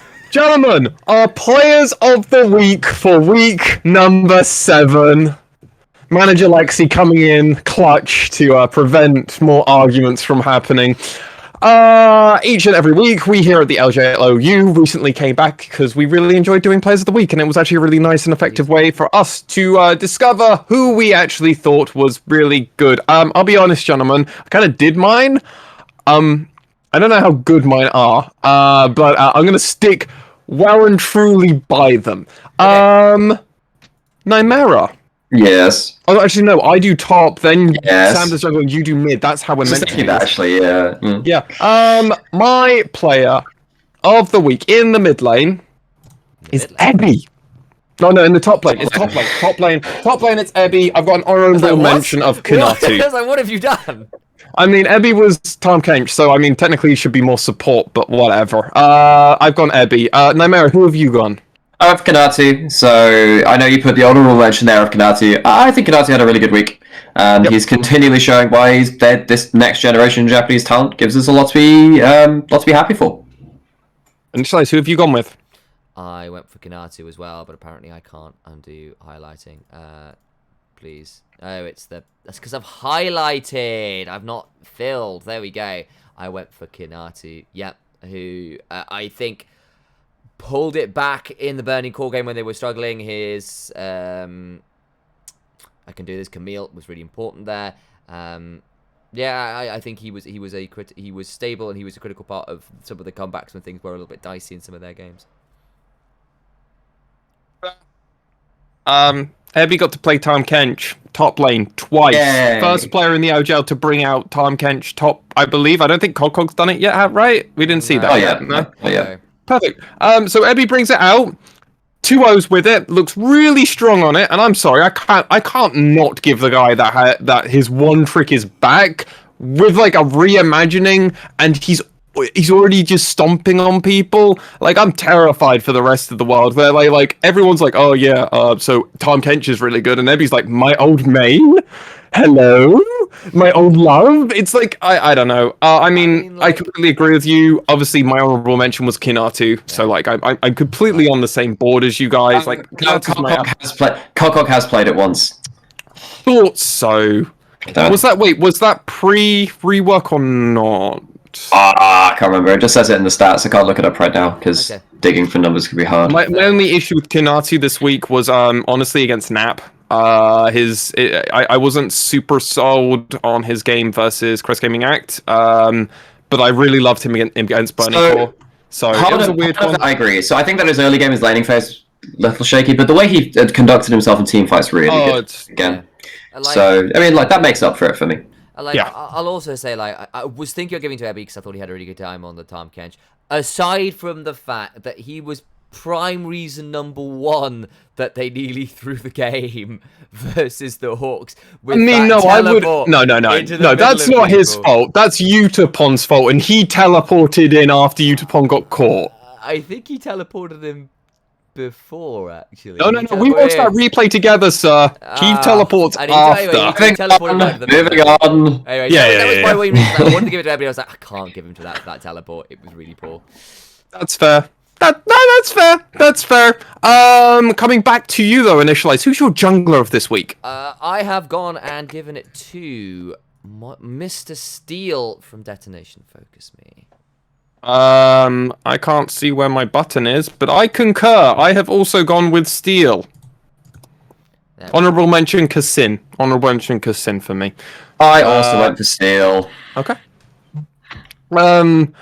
Initialize, take this. Steel. We've all gone Steel. He's been phenomenal over the last few weeks. Like, genuinely, really good. I think he's been the best performing jungler in the league since Super Week. Quite clearly, actually. So week 7.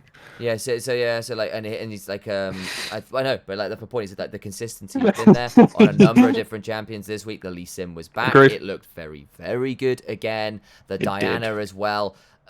He managed to, like, aside from the one slightly risky play where they went to contest the Baron 4v5, which made sense. He did get to the bit. It did come down to a smite fight. Just didn't die at all, was involved in a lot of the big fights. I just think he's been really clutch on variety of champions and different playstyles. That's great news. I also sure. like that he can build Diana correctly, but that's just a small thing for me as a Diana jungler appreciator. The fact that he went for fucking the first part of a Void Staff to get the armor. The Blighting Jewel, yeah. I was like, oh, I'm so happy. Still, you understand how to feel. I'm kind of waiting for when people are going to start picking up Riftmaker Diana a bit more as well, because that's really good. There are definitely games where Riftmaker gives you the staying power to stack up Conquer and keep. Basically, if Do there you are think it's more of a mid thing or a jungle thing? Oh, jungle thing. You can do it both. I think Diana jungle is just you don't really go mid Diana anymore. Not really. It just basically if you can outplay some stuff like set as well, where like when you get the rift. Anyway, there's a bit of a elongated point, but yeah, the Riftmaker Diana is potentially quite good. I also went for Steel. I have to say, part of my reasoning for giving it to Steel is that's the only person who had like 2 good games. Not many people had. Yeah, I think Steel had a good week. Do I think it was like an absurd, excellent week? It was good, great even, but like I think that mainly the lack of competition is why he's like my player of the week, kind of sadly. But so yeah, jungler of the week, I guess. But yeah, I'm gonna echo Sam. Of course, one of my questions heading into this split was, does Steel have the varied play styles? We've mentioned this a lot last week, and I think he's continuing to prove right now he absolutely does. My only reason I gave honourable mention to Kasim was for some of his Diana plays against Rascal Jesters, because he genuinely kept really them in that game. He tried. He tried. And as a rookie, trying that hard, I was like, I appreciate the attempts being made here. They didn't always translate into actually good things happening, but hey, they did that. Nymaera! Yes. Who's your mid laner of the week? Arya. It's Arya. Okay.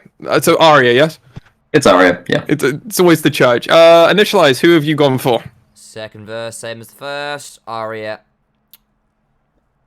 It's not good enough to have it 3 times in a row. We've gone for the 4th time because he's the overall as well. I gave honourable mention to Yu-Gi-Oh! And recap. Recap's my honourable mention. Because the Shockwaves versus CJ saved that game so hard. I was about to just like seeing Yu-Gi-Oh! Back, so I mean, I'm just like Yu-Gi-Oh! But Recap had some really good late games. He did. Really. He did. But we've gone Arya, Nymaera. So explain to the choir why Arya is still number 1. Because he is individually dominant in a way still that no LJL player has been. Still. Like, I mean, I do think that the early games were like, they weren't as flawless as previous games, but also it wasn't a flawless duet, you're saying? Boo. Boo. Boo. Hey, he set me up. He allowed me. It's like, yeah. Okay, but yeah, no, sorry. I mean, like the last time we saw his Aurelia actually was actually in a loss on CGA, which is one of the few losses that they had. That was against Burning Core, actually. Oh, that was way back when. A while ago. That would have been, oh gosh, that might have been in. It was a while ago, and he played Aurelia into Galio, and he's like, "Look, I'm going to smash laning phase," and then just like it became increasingly harder to dive into the team comp. Kind of saw that a bit in a couple of these early games, like particularly the one against Sengoku.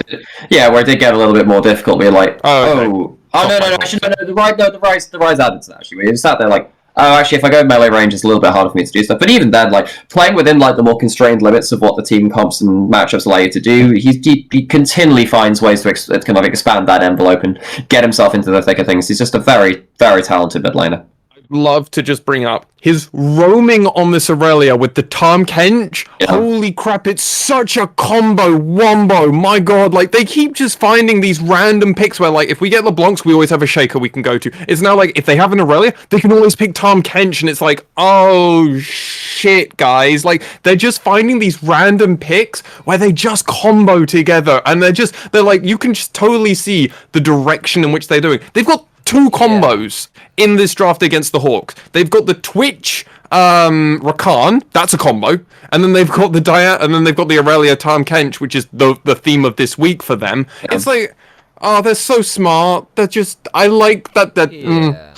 I like DFM a lot. I think it helps that like the players have got very wide champion pools, which I think is sometimes a bit more of a problem in the LJL, where champion pools can sometimes be a bit more limited. That's not the case for this DFM roster as it stands, and that's exciting to watch. God, I just love watching DFM. God, Arya is so good. My bot laner of the week, gentlemen, was Utapon. Though I have a humongous honorable mention over to Sol. Nymaera, who have you gone for? Utapon, I think my honorable mention would go to Sol as well, but like, solo carry Utapon, let's go. I mean, man's a machine. Initia1ise, who have you gone for? Same again. Like, it was one of those, like, I want to go to Sol. I was like, oh, but then Utapon this week was just phenomenal. If it were, so in any other week, that would be like a player of the week performance from Sol, but not this one. No, the Twitch was just too huge from Utapon. The fact that he was, it's just there's so much that this guy does that I'm like, one day he's gonna fall off. One day this guy is just going to stop being the #1 player in this region and one of the best players that the rest of the world still don't acknowledge and I respect. Yeah. Like he's so fucking good. Oh! Yes, though Sol, I did actually originally have Sol there, and then I was like, oh, because I'm really leaning into DFM. Yeah. But then I just realized, nah, he's just that good. He's just that good. Anything else that you guys want to mention about Utapon? He's good. Oh, Initia1ise. Sir. Yes. Who's your support of the week? My support of the week is, if I can... Come on, there we go. It took me a second. Boom. Gang, who I thought was great. Nymaera?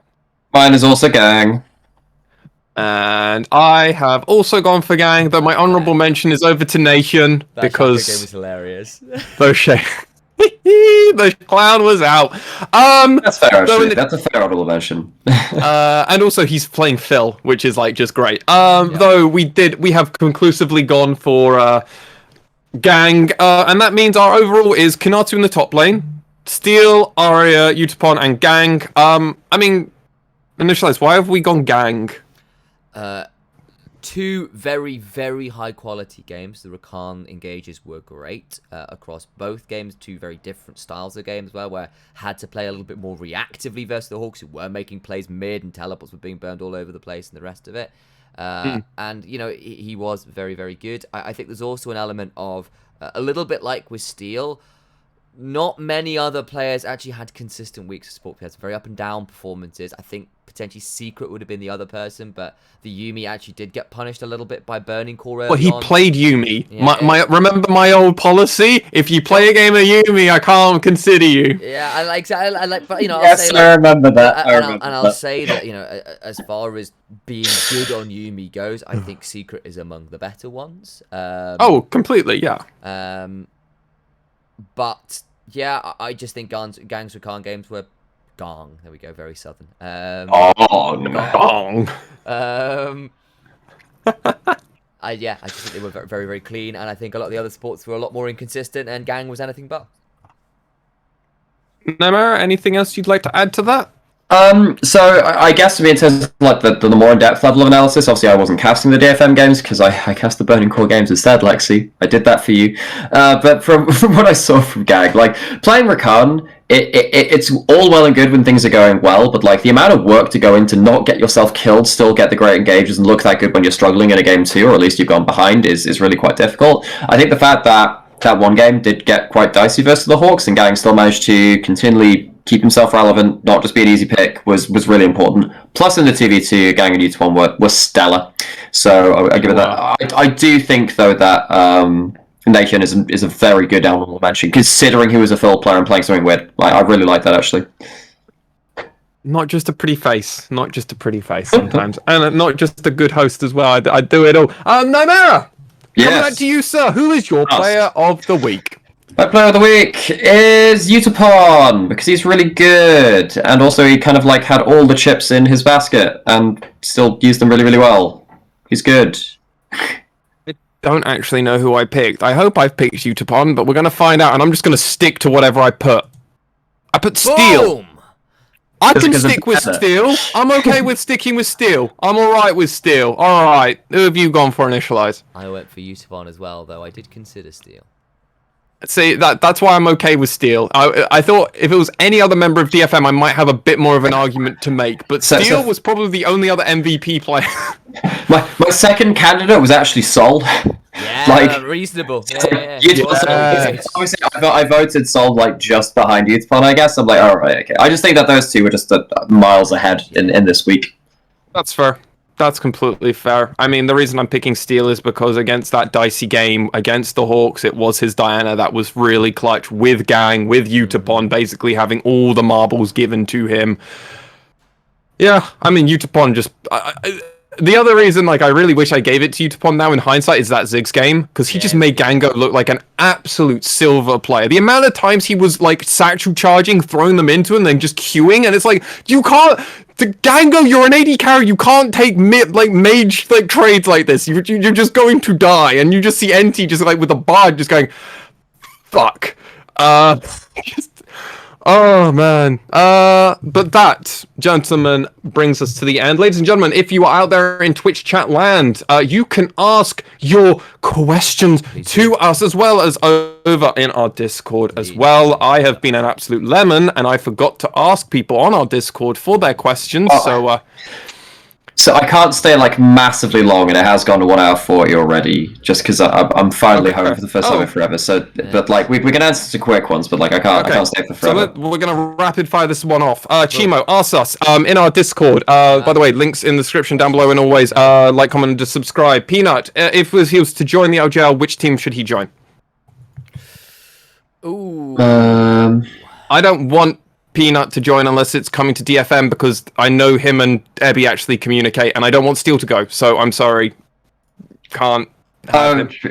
Yeah, I mean, so you can't have him join DFM because he's Korean resident. And DFM would need that. So I actually think Steel. I actually feel. I mean, God damn it! I was almost. I mean, like I made a joke that maybe they should join Burning Core so I can have like a reasonable allergy to have peanut allergy to Burning Core. But I don't actually have peanut allergies, but we're trying here. Right. But I do think that Burning Core, like it is like an upgrade of a aggressive jungler, so potentially that could work. Look, you're missing the clear option here. Think about what teams have the money to pay for Peanut's salary, and this should give you everything you need to know. It's not going to go to DFM because they've got everything. Oh, that's a good point. That's a good point. Hawks have got fat stacks considering that's who a good their point. Organization is, and Dasher plus Peanut, I think that sounds like an okay combo. Dasher, Peanut, Corporal, Zenit. So that is that. So Zenit is also Korean national. Remember, so that's actually a 3 Korean roster. Remember? Tussel's residency. That's true. Tussel's residency. Yeah. Oh, Tussel's residency. You well, I mean, retirement. It's time. I think that V3 would be quite interesting to see, but then I actually wonder if he needs a bit more brawling lanes. So actually, maybe Sengoku's the answer there too. But then I'm actually not sure what he would do, which Crash isn't trying to do. So yeah. Sold on Peanut even in the LJL, ladies and gentlemen. So we'll have to come back to you. He has played well in the RCK this year. Yeah, he's played very well. Remember, he played awfully on LGD at points 2 the year before that. Like his play-ins, I mean, he beat V3 at that point, but that was a hard-assed thing because the play-ins were quite weird for V3, sadly. I mean, play-ins in general were just not good for us. I don't want to talk about it anymore. Let me get me past that trauma. That Cassidin. Hina asks us, fun question. Who would you like to see imported to the LJL from each region or regions you somewhat know? So let's just say main 4 regions, gentlemen. I think that's the easiest way unless you have a minor region. Or, obviously because the 3 of us, ERLs as well. I'll allow you to I mean, like, remember the first one which we said back on previous podcasts for me was Yoshino from the VCS would be really good to kind of like add like an actual fighting top lane. And actually in a way that Kinatu is actually, but I think it'd be really good to kind of like add some extra extra talent into the top lane pool. Balds, this new rookie from the LEC, I think would be a great option. Some fighting power in the mid lane. Otherwise, if you're wanting a benefit from the LEC in Europe, I think Mickey X would be a cool fit. I think he'd be really aggressive support. He is a big fan of like anime and the likes anyway. Hansama in a similar regards. I think both of them would potentially have fun playing out there for a year and getting stuck in some Japanese culture. My pick for LEC would probably be Hyrit because he is Korean. And there's actually already going to be that kind of just a player that's used to going into a completely different culture and then kind of just melling. I always thought he was actually really good in spring. It took till summer for him to actually start getting the credit from the wider community. But I mean, he's been really solid for Misfits in the top side. So I think he'd be great. And also more top lane competition is always good. I think from the LPL, you take one of the AD carries, take your pick, one of the top AD carries. Oh, yeah.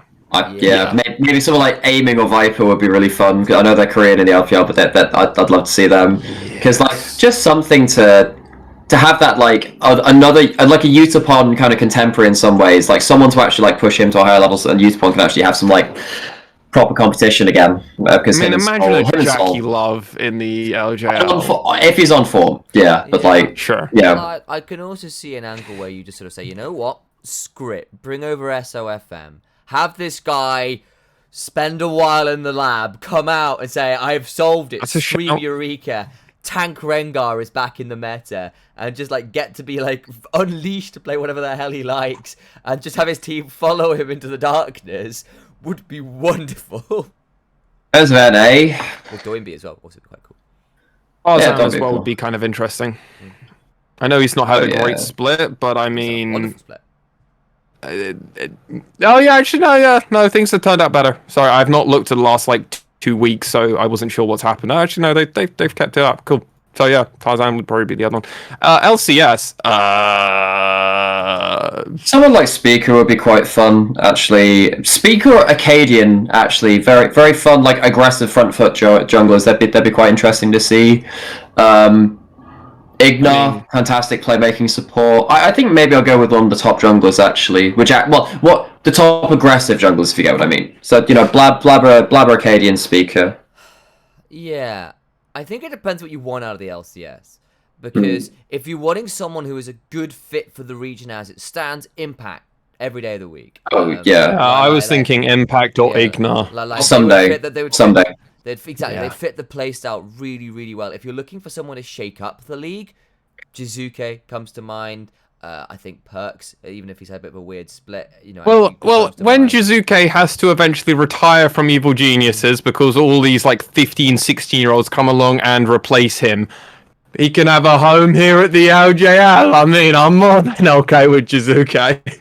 Poor JJ, Alfari, these guys want to say, yeah, we're just better. I think there would be some angles as well. I don't know if they're just better than Gang and Ebby. But if they're in the region, there's at least more competition, which would be fun as well. True. Oh, absolutely. LCK. I'm trying to think of. I'll think about NLC in the background because I'm just trying to think of players from there as well. I'm trying to think LCK who I'd want to bring over. I don't want to also spend too much longer on this question. I've got to go. I've got to go. I mean, I think Peanut's an interesting one. I'd really like Blank back. Honestly speaking, I'd like Blank back. I know it's weird to go but he's just left. Gumusi, you can mold him, turn him, make him better, bring him over, allow him to destroy kids. Oh, a player in that sense as well. I'd really like to see Prince. Prince would be sick in the LJL. Reed in chat also suggested Chovy. We could have another church. Time to split the congregation. That would be some great narratives, if nothing else. I mean, Chovy's never going to make worlds in the LCK, so he might as well come to a region where he could make worlds. There are a lot of AD carries I'd like to see just kind of like randomly chucked in. Like NLC, there's a guy called Den Voxday who's been very good at being a solo carry if he's given resources. And I don't know whether it'd be up to a minor because I don't know the real level between like something like an ERL and a minor region. Probably a step. I'm just wondering if the top players could make it as a mid-table player at that point. I mean, we've seen Scouting Grounds players come in, so I mean, I don't think it's too much of a jump, but I think it is a step up. Yeah. Right. Okay. I seriously need to go now, guys, because we're going a bit long. Fair enough. So can we wrap things up? If that's all right. Yeah, absolutely. Last one I want to ask: when will the OJL stop picking Nar coming from midnight? Never. No. Never, ever, ever. Anyway, ladies and gentlemen, that is the end of the episode. This has been Season 2, Episode 27 of the LJL Officially Unofficial Podcast, brought to you by MaskedSwan, Initia1ise, Nymaera. Gentlemen out there on the internet, I would love you to like, comment, and subscribe. I would like you to help us with the algorithm. Share this video. Tell your friends. Tell your family. play our videos just on your phone while you're doing other things, because we want those impressions, and I'm telling you to do this. And remember, if you do like and rate us 5 stars on iTunes, we will give you a shout out over on the internet. I did have someone's name and then I've lost it, so whatever. Wow. But yeah. Ladies and gentlemen, thank you so much for coming along and watching and listening, and we'll see you all very soon. Tiebreakers are upon us! Woo! Jane.